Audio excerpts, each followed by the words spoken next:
ពេលវេលាកន្លងផុតទៅតាមធម្មជាតិមួយថ្ងៃហើយមួយថ្ងៃទៀតមួយឆ្នាំហើយមួយឆ្នាំទៀតភ្លេចថាខ្លួនឯងចំណាយអស់ពេលយូរប៉ុណ្ណាពេលវេលាដែលកន្លងហួសខ្លាចទៅជាការស្រមើសម័យអតីតកាលហាក់ត្រឡប់មកវិញពេលដែលខ្ញុំបានធ្វើដំណើរមកដល់ទីនេះ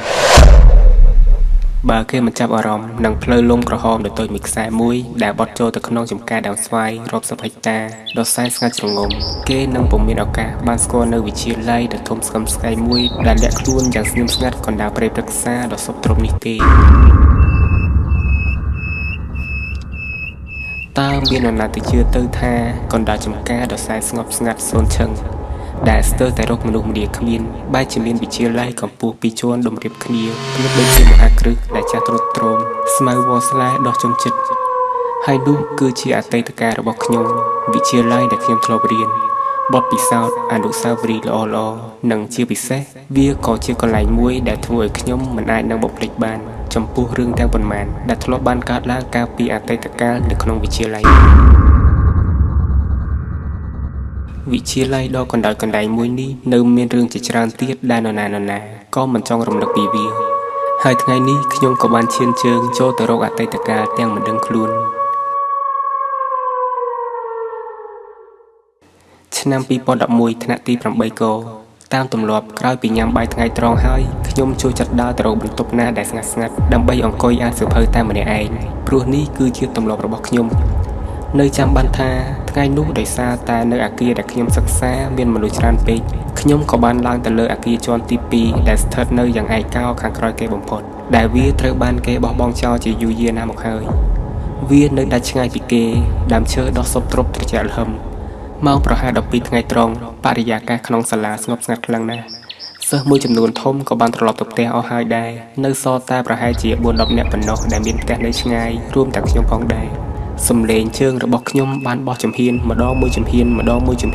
លាន់ខ្ទោពេញផ្ទៃអគារទាំងមូលមិនយូរប៉ុន្មានខ្ញុំក៏បានឡើងមកដល់ជាន់ទី2ខ្ញុំក៏ឈប់ត្រឹងស្ងៀមនៅមុខបន្ទប់មួយដែលមើលទៅវានៅល្អស្អាតជាងគេនិងមានតុកៅអីសម្រាប់អង្គុយជាច្រើនក្រោយមកខ្ញុំក៏បានសម្រេចចិត្តចូលទៅក្នុងបន្ទប់មួយនោះខ្ញុំអង្គុយអានមេរៀនយ៉ាងស្ងៀមស្ងាត់ពេលវេលាកន្លងទៅប្រហែលជាកន្លះម៉ោងទ្វារបន្ទប់ដែលខ្ញុំបានបិទមុននេះក៏របើកក្រាកព្រោះមានខ្យល់បន្តិចបន្តួចបក់ចូលមកក្រោយពីនោះអ្វីក៏ស្ងប់ស្ងាត់ដូចដើមម្ដងនេះខ្ញុំខ្ជិលដើរទៅបិទទ្វារវិញណាស់ព្រោះនាំឲ្យខូចអារម្មណ៍អានសៀវភៅអានទៅអានមកបានបន្តិចសម្លេងស្បែកជើងផ្ទាល់របស់នរណាម្នាក់ឮខ្ទរល្វើយមកពីឆ្ងាយខ្ញុំគិតនៅក្នុងចិត្តថាប្រហែលជាមាននរណាម្នាក់ដើររកកន្លែងស្ងប់ស្ងាត់ដើម្បីអានសៀវភៅដូចជាខ្ញុំដែរហើយតែទន្ទឹមនឹងនោះគំនិតឈួតមួយទៀតក៏បានកើតឡើងមកព្រមជាមួយគ្នាដែរ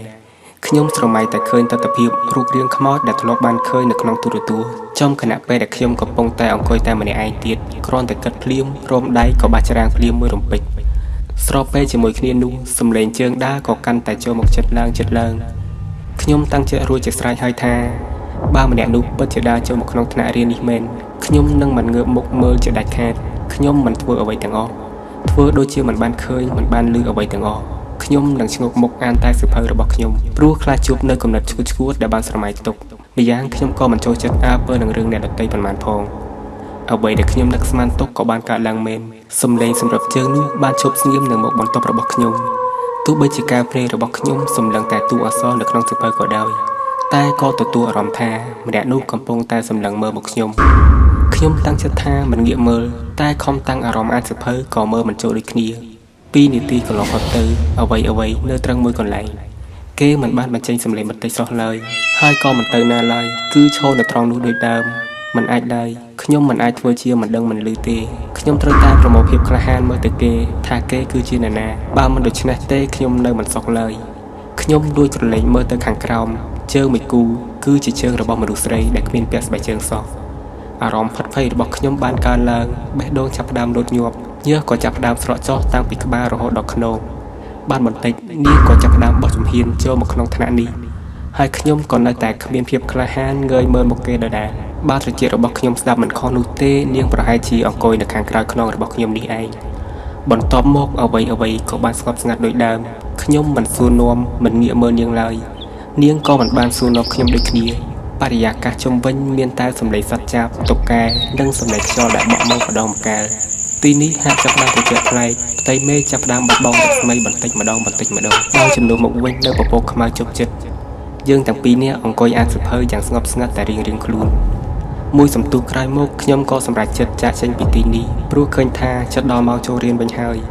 ខ្ញុំរៀបចំកាតាបដាក់សៀវភៅចូលយ៉ាងថ្នមដៃព្រោះមិនចង់ឲ្យមានសម្លេងរំខានដល់ការអានសៀវភៅរបស់នារីម្នាក់នោះរៀបចំរួចជាស្រេចខ្ញុំក៏បានដើរចេញមកតែមុននឹងឆ្លងកាត់ទ្វារខ្ញុំក៏បានសម្រេចចិត្តងាកមើលទៅខាងក្រោយដើម្បីចង់ដឹងថាតើគេម្នាក់នោះមានមុខមាត់យ៉ាងណាជាមនុស្សឬក៏ជាខ្មោចបើទោះបីជាពេលដែលងាកទៅវាដូចជាអ្វីដែលខ្ញុំបានកាត់រំបាញ់មិញក៏ដោយតែខ្ញុំបានត្រៀមលក្ខណៈរត់រួចជាស្រេចទៅហើយព្រោះគ្មានអីពិបាកទេមកដល់មាត់ទ្វារទៅហើយតែពេលដែលខ្ញុំងាកទៅគ្មានឡើយគ្មានសោះឡើយគ្មានស្រមោលមនុស្សម្នាក់ទាល់តែសោះខ្ញុំបានរំច្រាងម្ដងទៀតតែម្ដងនេះបានរហូតដល់ចង់សក់មិនចាំបាច់សួរទេថាពេលនោះខ្ញុំតក់ស្លុតយ៉ាងណាពេលនោះខ្ញុំក៏បង្វែរខ្លួនមើលជុំវិញបន្ទប់តែក៏នៅតែមិនឃើញឡើយខ្ញុំក៏បានរត់ទៅមើលគ្រប់បន្ទប់ទាំងអស់ដែលនៅក្នុងអគារដើម្បីបញ្ជាក់ថាការស្រមើស្រមៃរបស់ខ្ញុំមិនមែនជាការពិតខ្ញុំសុំត្រឹមឲ្យតែឃើញមនុស្សម្នាក់នៅទីនោះខ្ញុំពិតជាអស់ចិត្តហើយ